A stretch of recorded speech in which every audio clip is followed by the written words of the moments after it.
Welcome to day 4 coverage for Labrynth Lord Stanley. I decided to wear this hoodie again for the third time in 4 days because I like it.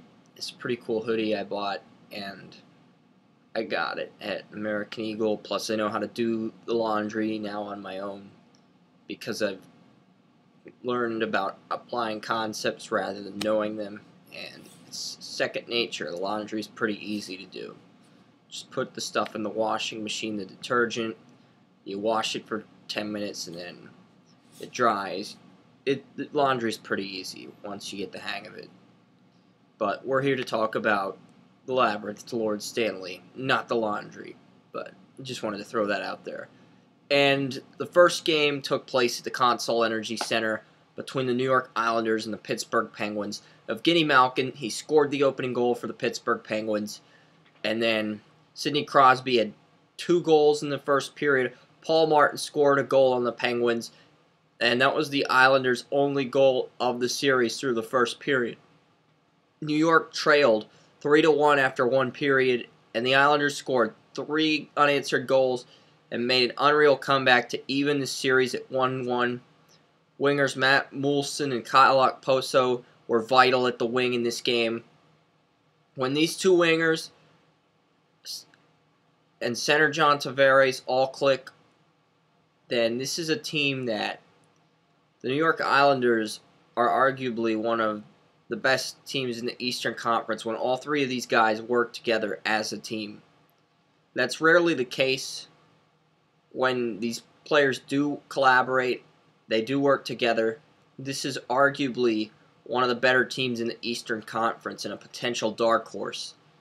So, the New York Islanders are relocating to Brooklyn in 2015, and they're going to be moving to Brooklyn, the Barclays Center, where the Brooklyn Nets currently play. And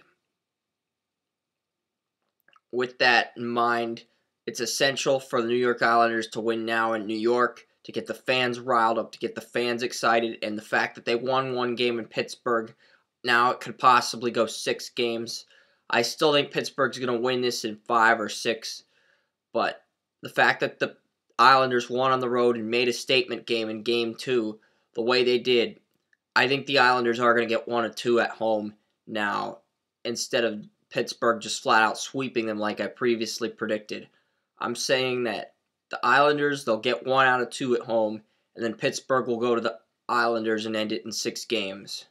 Because when you come off a road win like the Islanders did, you're going to win a home game, especially considering the fact that your franchise is relocating to Brooklyn from New York in 2015. The fans, they want to see this team win now in the old stadium one more time because there's no guarantee the Islanders are going to be in the playoffs next year.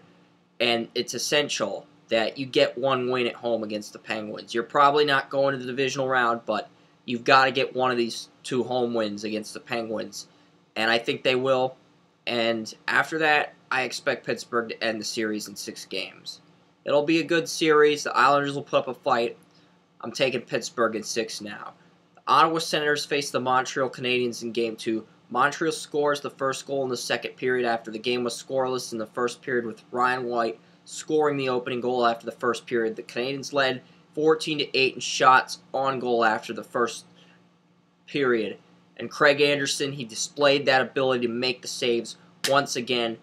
But Montreal, the fact that they took so many shots on goal early in the game, it proved to be too much for Craig Anderson as the game progressed. And he had to make 48 out of 50 saves in Game 1. And then you take the fact that he had to make 14 saves in the first period, 64 saves over 4 periods. That's basically 16 saves per period. Montreal shooting the puck on Anderson, hoping to wear him down. And then rookie center Alex Galchenyuk dishes his second assist in the Stanley Cup playoffs to Brendan Gallagher. And that means that the Montreal Canadiens go ahead 2-0 in this game. The Ottawa Senators scored a goal before the Canadiens got a goal. Montreal won 3-1 after Michael Ryder scored in the third period. And the Canadiens have evened the series at 1 apiece. You have to be impressed with the way Montreal responded after such a lousy Game 1 performance, and series is tied at 1. The team avenged Lars Eller. Lars Eller got injured in Game 1 for the Canadiens, and now it's tied at 1 apiece heading into Ottawa, where anything could happen, and I expect each team to get a win and go back to Montreal best out of 3. Minnesota Wild versus the Chicago Blackhawks. This was Game 2 of the series. Michael Frolik and Patrick Sharp each scored 2 goals for the Blackhawks, with Frolik getting back-to-back goals in the first period before Devin Setoguchi scored for the Minnesota Wild. Then Sharp scored 2 goals. Blackhawks win 5-2, and goaltender Corey Crawford was 26 for 28, making saves. Chicago's penalty killing kept Minnesota in check once again. Wild are now either 0 for 7 or 1 for 7 on the power play, which shows how good Chicago's PK is. The Blackhawks are playing like the complete team in the NHL right now. And with the Penguins' loss to the Islanders, you have to still say that the Blackhawks are the favorite. I picked the Blackhawks over the Penguins in 7 games when this postseason first started. No, wait, I picked Blackhawks over Penguins in 6 games. I had the Penguins beating the Bruins in 7 games in the Eastern Conference Finals. And then I picked the Blackhawks over the Penguins in 6 games because the Penguins' penalty-killing unit's been worse than usual this year.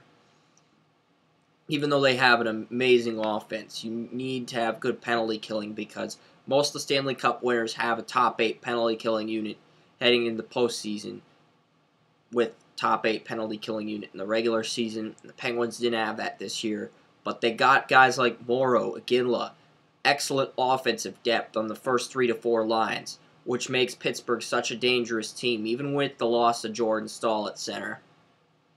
They added players in the trade deadline to compensate for it, plus you've got some defensemen as future NHL draft picks, and you've got that luxury, if you're Pittsburgh, to put Paul Martin on the trading block in the offseason if he continues to play sluggish. And San Jose Sharks face the Vancouver Canucks. First period, Joe Thornton scored off a wrist shot. Third period, Ryan Kessler scores not 1 but 2 goals, putting Vancouver up 2-1. Patrick Marleau with an equalizer in the final seconds of the game, which sent the game into overtime. In overtime, you saw goalies making close saves, along with some great shot blocking. Ante Niemi and Roberto Luongo really deserve a lot of credit, along with the defenseman. Rafe Torres scores in overtime, and Torres' goal gave the San Jose Sharks the victory and a 2-0 lead in the series. And these teams will go back to the Wachovia Center in San Jose with Vancouver down 2-0. They lose both of their home games, and we could be looking at a potential sweep, but I don't want to go that far. I don't want to jinx Vancouver yet. Still, a 3 seed like Vancouver should have won at least one of these 2 games. I thought Corey Schneider was going to be starting at goaltending prior to the playoffs. Luongo has started both games, and the Sharks are up 2-0. You have to be slightly concerned with the fact that the Sharks are up 2-0 at this point, and they're going back home if you're a Vancouver fan. So, if the Sharks do win, like I suspect they will, this San Jose team is probably going to end up facing a team like the Chicago Blackhawks in this divisional round. And it'll be interesting to see how a team like the San Jose Sharks would fare against a team like the Chicago Blackhawks. Because I think that Sharks have the best chance of knocking off the Blackhawks in the Western Conference. You can listen to Day 5 of Draft Utopia's Labrynth Lord Stanley playoff coverage tomorrow. We'll have the Capitals, Rangers Game 2 recap, and a bunch of other highlights. Make sure to check out our 2-round NHL mock draft on Draft Utopia, and we've got some other good articles on the Hockey Utopia page on draftutopia.com. This is Chris Ransom signing off.